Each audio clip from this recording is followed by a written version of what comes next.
Hello friends, कैसे हैं आप लोग। तो फ्रेंड्स, बीपीएससी टीआरई 4 का आप लोग प्रिपरेशन कर रहे हैं, ये क्लास काफ़ी इंपॉर्टेंट होने वाला है। ये क्लास अगर आप अच्छे से देख लेते हैं तो यहाँ से आपका 5 से 6 प्रश्न एग्जाम में देखने को मिलेगा। इससे पहले मैंने आप सभी को मॉडर्न हिस्ट्री का जितने भी चैप्टर कंप्लीट करवा दिया है, सभी का प्लेलिस्ट बना हुआ है। और मैं आपको बता दूं, ये जितने भी क्लास में करवा रहा हूं आपको, ये सभी एनसीईआरटी बेस्ड प्रश्न इसमें आपको मिलेंगे, जो आपके टीआरई 4 के लिए काफ़ी इंपॉर्टेंट होगा। इस वीडियो में हम लोग बंगाल विभाजन एवं स्वदेशी आंदोलन के बारे में पढ़ेंगे और जितने इंपॉर्टेंट प्रश्न हैं वो सभी को पढ़ेंगे। इसके बाद हम लोग इसी में अगला चैप्टर है, मैं आपको दिखा देता हूं, जो हम लोग इसी वीडियो में कंप्लीट करेंगे, मुस्लिम लीग एवं मार्ले मिंटो सुधार। ये 2 चैप्टर हम लोग इस क्लास में आज को कंप्लीट करेंगे, ताकि आपके टीआरई 4 में जितने भी ये 2 चैप्टर से प्रश्न आएगा, आपका एक भी प्रश्न नहीं छूटेगा। ये मेरा 100% गारंटी है। तो आप लोग वीडियो के अंत तक जरूर बने रहें, और अगर चैनल पर कोई नए हैं, चैनल को सब्सक्राइब कर दें और वीडियो को लाइक आप लोग अवश्य करें। क्योंकि फ्रेंड्स, अभी तक जितने भी मैंने आपको क्लास करवाया है, सभी एनसीईआरटी बेस्ड ही क्लास करवाया है, और सभी का प्लेलिस्ट बना हुआ है मॉडर्न हिस्ट्री का। आप लोग किसी भी क्लास का तैयारी कर रहे हैं, पीआरटी से लेकर पीजीटी तक, ये सभी क्लास के लिए इंपॉर्टेंट है। खासकर जो पीआरटी का तैयारी करते हैं, उसमें मॉडर्न हिस्ट्री का 18 से 20 प्रश्न का वेटेज रहता है प्राइमरी टीचर में। बाद बाकी में जनरल पेपर में 7 से 8 प्रश्न रहता है, और जिसका हिस्ट्री ऑनर्स होगा उनके लिए तो यह क्लास काफ़ी इंपॉर्टेंट होगा। तो फ्रेंड्स, ये वीडियो देखने के बाद आपको कहीं और से कोई भी क्लास करने का ज़रूरत नहीं पड़ेगा। तो चलिए शुरू करते हैं। पहला प्रश्न है, बंगाल का विभाजन किस वायसराय के कार्यकाल में हुआ था। बंगाल विभाजन जो था वो किस कार्यकाल में हुआ था, किस वायसराय के कार्यकाल में। तो आपको याद रखना है, लॉर्ड कर्जन के कार्यकाल में बंगाल का विभाजन हुआ था। आगे है, बंगाल विभाजन की घोषणा कब प्रभावी हुई। बंगाल विभाजन की घोषणा 16 अक्टूबर 1905 को प्रभावी हुई थी, ये आप ध्यान रखिएगा। आगे है, 20 जुलाई 1905 को बंगाल विभाजन के निर्णय की घोषणा हुई, जिसके विरोध में 7 अगस्त 1905 को कलकत्ता के टाउन हॉल में स्वदेशी आंदोलन आरंभ हुआ। इसी बैठक में ऐतिहासिक बहिष्कार प्रस्ताव स्वीकृत हुआ था। यह इंपॉर्टेंट है, ध्यान रखिएगा। आगे है, बंगाल का विभाजन मुख्यतः किस उद्देश्य से किया गया था। बंगाल का जो विभाजन है उसका क्या मुख्य उद्देश्य था। तो मुख्य उद्देश्य था बंगाली राष्ट्रवाद की भावना को दुर्बल करने के लिए। ये इंपॉर्टेंट है आपके टीआरई 4 के लिए।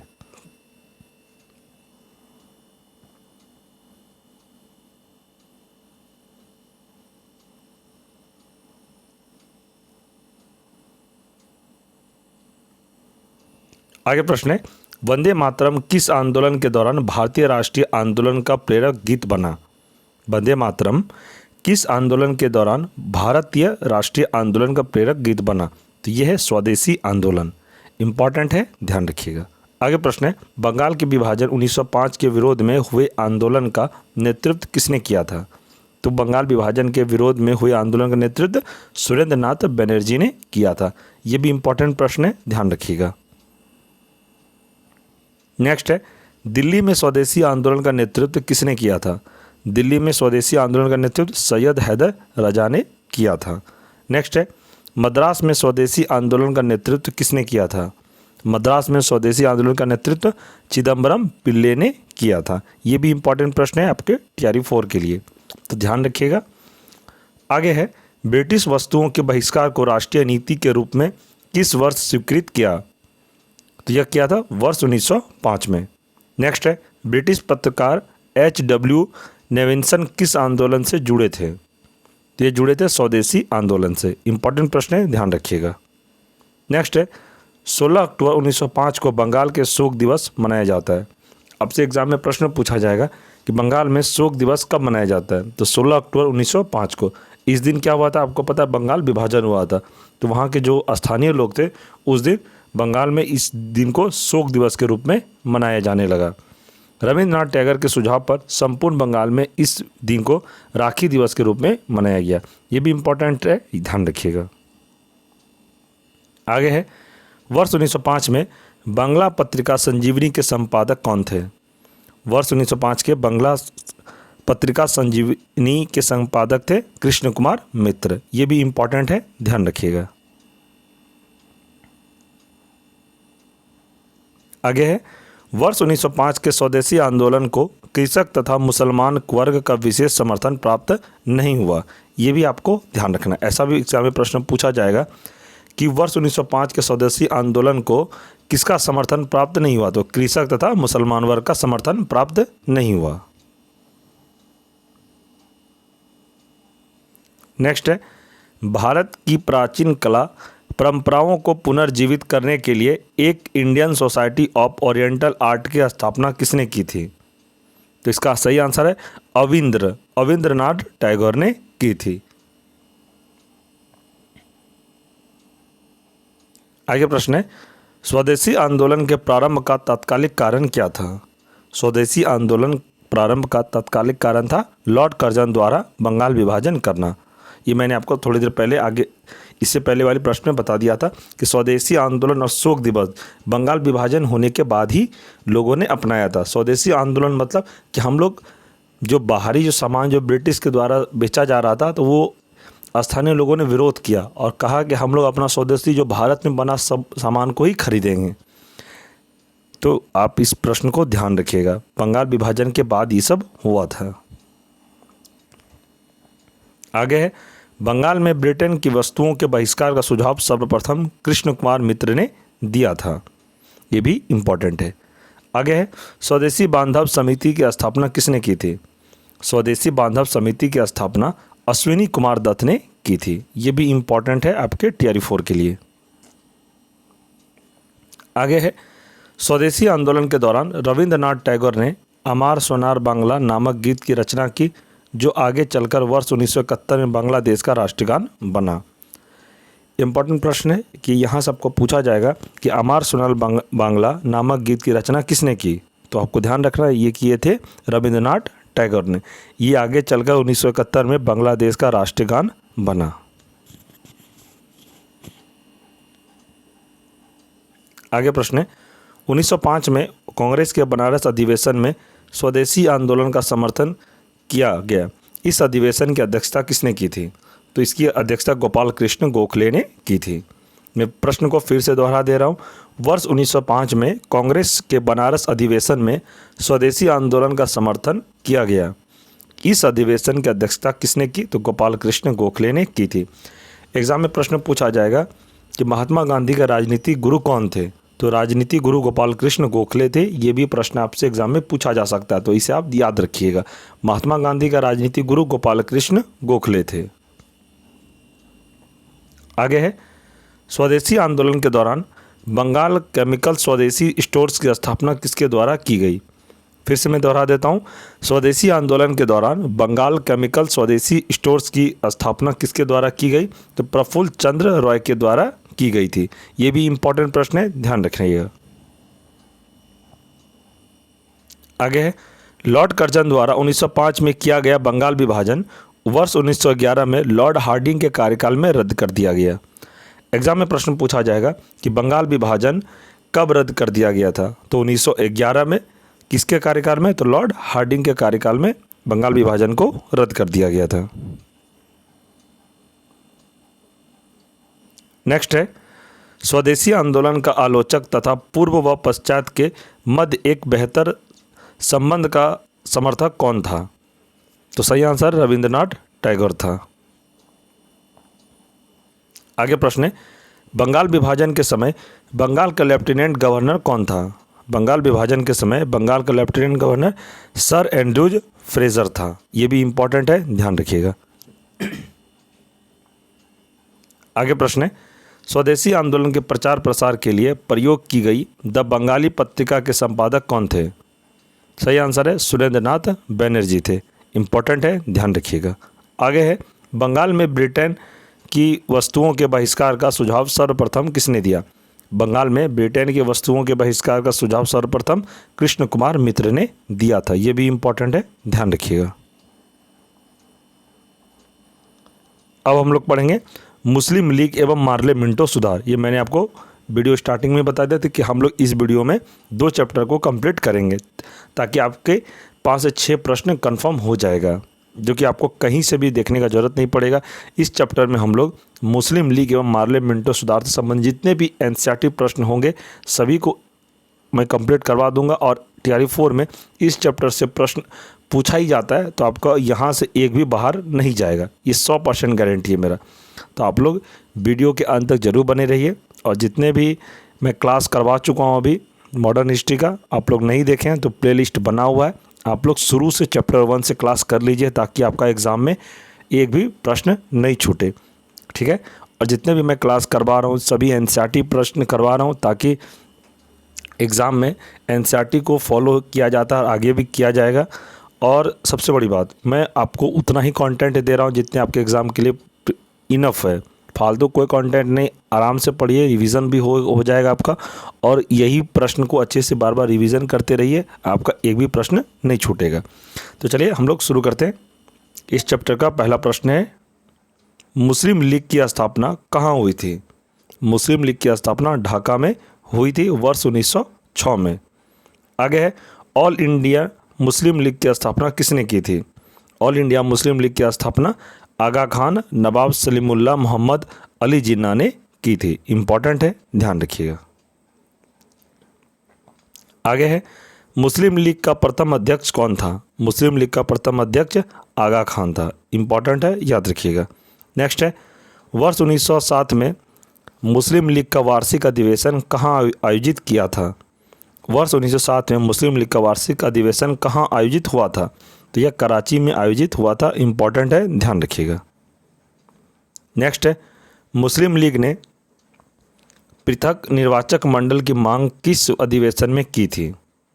तो यह की थी अमृतसर अधिवेशन 1908 में।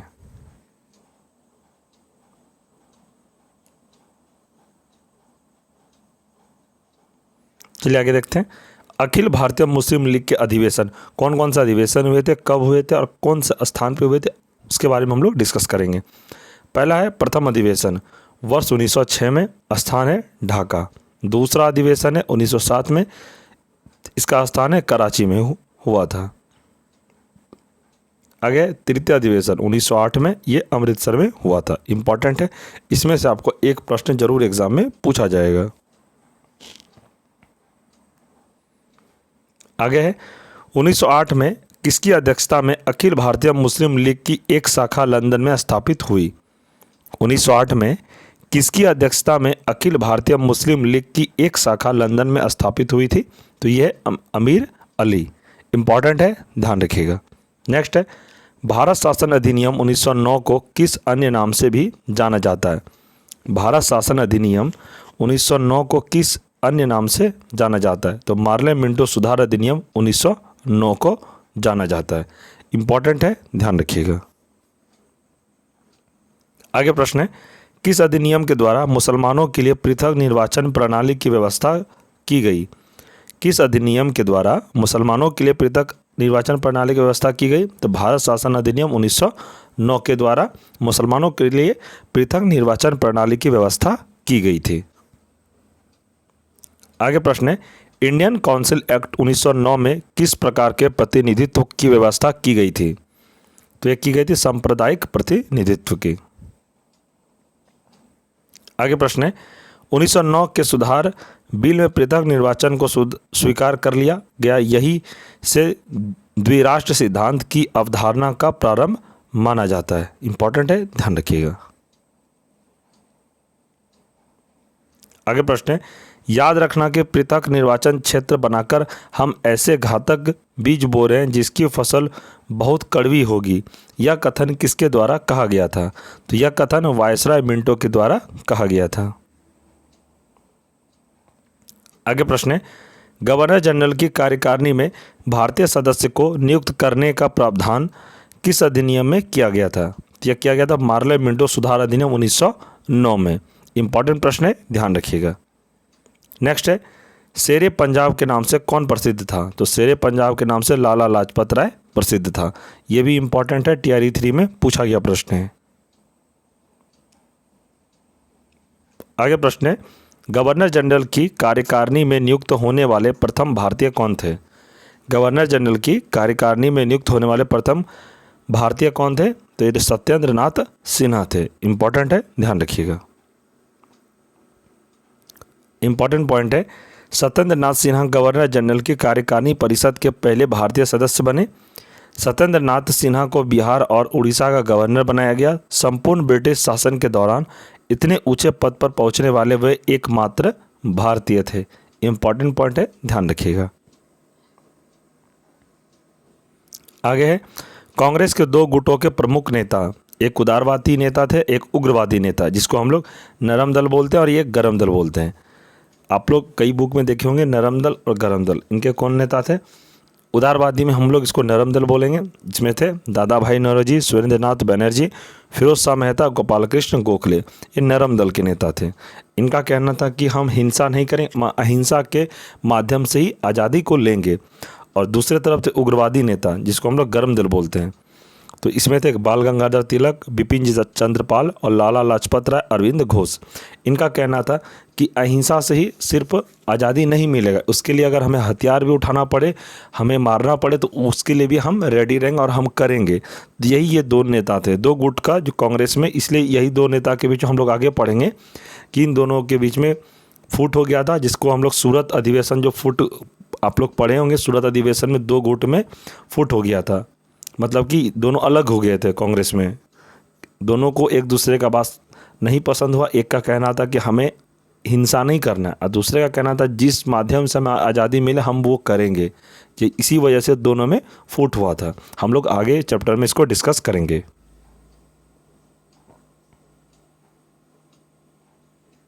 आगे प्रश्न है, भारतीय राष्ट्रीय कांग्रेस पर प्रार्थना याचना तथा विरोध की राजनीति करने का आरोप किसने लगाया? तो यह बाल गंगाधर तिलक ने लगाया था। इंपॉर्टेंट है, ध्यान रखिएगा। नेक्स्ट है, बाल गंगाधर तिलक को अशांति का जनक किसने कहा था? बाल गंगाधर तिलक को अशांति का जनक वैलेंटाइन सिरोल ने कहा था। ये भी इंपॉर्टेंट है आपके DRE 4 के लिए। नेक्स्ट है, 1908 में 6 वर्ष के कारावास की सजा किस स्वतंत्रता संग्राम सेनानी को दी गई थी? यह बाल गंगाधर तिलक को दी गई थी।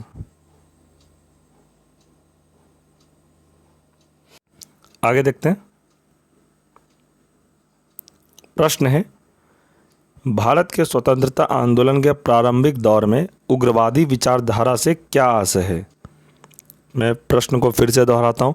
भारत के स्वतंत्रता आंदोलन के प्रारंभिक दौर में उग्रवादी विचारधारा से क्या आशय है? तो यह है संवैधानिक साधनों एवं याचिकाओं के स्थान पर आक्रामक साधनों से स्वशासन प्राप्त करना। इंपॉर्टेंट है, याद रखिएगा। नेक्स्ट है, महाराष्ट्र में गणपति उत्सव को किसने प्रारंभ किया था? महाराष्ट्र में गणपति उत्सव को प्रारंभ बाल गंगाधर तिलक ने किया था। इंपॉर्टेंट है, ध्यान रखिएगा। आगे है, मुस्लिम लीग का वार्षिक अधिवेशन जिसमें जिन्ना के 2 राष्ट्र के सिद्धांत को मान्यता दी गई थी, कहाँ हुआ था? यह लाहौर में हुआ था। ये इंपॉर्टेंट है, तो आप लोग इसको जरूर याद रखिएगा DRE 4 के लिए। आगे है दिल्ली दरबार। अब हम लोग पढ़ेंगे दिल्ली दरबार से संबंधित। यहाँ से आपका एक प्रश्न जरूर देखने को मिलेगा एग्जाम में। पहला है, प्रथम दिल्ली दरबार जो कि हुआ था 1877 में, इसमें वायसराय थे लॉर्ड लिटन। नेक्स्ट है, द्वितीय दिल्ली दरबार 1903 में, इनके वायसराय हैं लॉर्ड कर्जन। आगे है तृतीय दिल्ली दरबार 1911 में, लॉर्ड हार्डिंग। 1911 सबको याद रखना है कि यही लॉर्ड हार्डिंग थे जो बंगाल विभाजन को रद्द किए थे 1911 में, तो इसे आप ध्यान रखिएगा। तो फ्रेंड्स, आपका ये 2 चैप्टर मैंने कंप्लीट करवा दिया, आप लोग देख सकते हैं, और यहीं से आपका प्रश्न एग्जाम में देखने को मिलेगा। एक मुस्लिम लीग एवं पार्लियामेंटो सुधार से संबंधित जितने भी इंपॉर्टेंट प्रश्न थे इस वीडियो में कंप्लीट हो गया, और बंगाल विभाजन से संबंधित भी जितने इंपॉर्टेंट प्रश्न थे हम लोग कंप्लीट कर लिए। तो आपको याद रखना है, जितने ही दोनों चैप्टर मिला के मैंने आपको प्रश्न अभी करवाया, इससे बाहर आपका एक भी प्रश्न नहीं जाएगा, ये 200% गारंटी है। इसको आप अच्छे से याद कर लीजिए, रिवीजन कर लीजिए, चाहे रट लीजिए। यहाँ से आपका 6 से 7 प्रश्न 100% कन्फर्म हो जाएगा। आप लोग को विश्वास ना हो तो प्रीवियस ईयर आप लोग लगा के देख लीजिएगा, ऐसा ही प्रश्न पूछा गया, और इस चैप्टर से देखिएगा कि कितना प्रश्न पूछा गया है, और हमारे क्लास आपको ज़्यादातर प्रश्न देखने को मिल जाएगा। ये मैं गारंटी के साथ कहता हूँ, कोई भी चीज़ मैं गारंटी के साथ ऐसे नहीं कहता बिना तैयारी के, तो आप लोग देख सकते हैं। ठीक है, तो फ्रेंड्स, इस क्लास का आपको PDF नोट्स चाहिए तो टेलीग्राम ग्रुप को ज़रूर ज्वाइन कर लीजिएगा। टेलीग्राम ग्रुप में ही सारा क्लास का PDF नोट्स सेंड किया जाता है। तो टेलीग्राम ग्रुप का लिंक मैं इस वीडियो के डिस्क्रिप्शन में प्रोवाइड करवा दूंगा, आप लोग लिंक पर क्लिक करके ग्रुप को ज्वाइन जरूर कर लीजिएगा। और फ्रेंड्स, यह वीडियो आपको कैसा लगा कमेंट सेक्शन में ज़रूर बताइएगा सभी स्टूडेंट। अगर ये आपको वीडियो अच्छा लगा तो वीडियो को लाइक करिएगा, ज़्यादा से ज़्यादा आप लोग कमेंट करिएगा। और अगर चैनल पर कोई नए हैं, चैनल को सब्सक्राइब करें और आप लोग वीडियो को लाइक अवश्य करें। सब्सक्राइब करने में इसलिए कहता हूं ताकि इस चैनल पर जब भी BPSC TRE 4 से संबंधित कोई भी क्लास अपलोड हो तो सबसे पहले नोटिफिकेशन आपको देखने को मिले। अगर आप सब्सक्राइब नहीं करते हैं तो आपको कभी पता ही नहीं चलेगा कि इस चैनल पर कब क्लास अपलोड हो रही है, नहीं हो रही है। तो इन्फॉर्मेशन के लिए सब्सक्राइब आपको करना ज़रूरी है, ठीक है। और फ्रेंड्स, किसी भी तरह का कोई डाउट हो आप हमें ज़रूर हमसे पूछ सकते हैं। आप टेलीग्राम पर भी हमें मैसेज कर सकते हैं। आप कमेंट में अपना सारा प्रश्न को रख सकते हैं। जो भी आपको डाउट हो, मन में कोई भी प्रश्न हो तो आप हमसे डायरेक्ट डिस्कस कर सकते हैं, ठीक है। और रही बात जो मैं आपको क्लास करवा रहा हूँ, ये सारे क्लास इंपॉर्टेंट है आपके TRE 4 के लिए। और अभी तक जितने भी मैंने मॉडर्न हिस्ट्री का लगभग 12-15 चैप्टर, लगभग 14 चैप्टर मैंने कंप्लीट करवा दिया है। आप लोग देख सकते हैं सभी का प्लेलिस्ट चैप्टर वाइज में सीरियली प्लेलिस्ट बनाया हूँ। आप लोग चैप्टर 1 से क्लास कर लीजिएगा, सारा प्लेलिस्ट बना हुआ है। और यहाँ से अगर जो मैं आपको मॉडर्न हिस्ट्री पढ़ाया हूँ और भी चैप्टर का क्लासेस हुई है, आप मेरा क्लास देख लीजिए। मैं यकीन दिलाता हूँ क्लास करने के बाद आप जब प्रीवियस ईयर लगाएंगे तो आपका ज़्यादा से ज़्यादा सही होगा। आप लोग एक बार ट्रस्ट करके देखिए मेरे पे। नहीं समझ में आएगा तो आप लोग स्वतंत्र है, कोई भी क्लास आप लोग कर सकते हैं, ठीक है। तो आपके ध्यान में एग्ज़ाम को रख के ही मैं आपको क्लास करवा रहा हूँ। ये इंपॉर्टेंट क्लास ही करवा रहा हूँ जो एग्ज़ाम में बार बार प्रश्न को पूछा जाता है, ठीक है। तो ठीक है फ्रेंड्स, इस वीडियो को ज़्यादा से ज़्यादा अपने दोस्तों में शेयर करिए। आगे भी मैं आपको इसके नेक्स्ट चैप्टर कंप्लीट करवा दूँगा। तो आप लोग चैनल से जुड़े रहें। अगला चैप्टर हम लोग कल के क्लास में देखेंगे, ठीक है। और इस वीडियो को ज़्यादा से ज़्यादा अपने दोस्त में शेयर करें जो TRE 4 का प्रिपरेशन कर रहे हैं। और चैनल पर कोई नए हैं, चैनल को सब्सक्राइब कर दें और वीडियो को लाइक आप लोग अवश्य करें, ठीक है फ्रेंड्स। चलिए मिलते हैं अगले क्लास में, तब तक के लिए जय हिंद, जय भारत।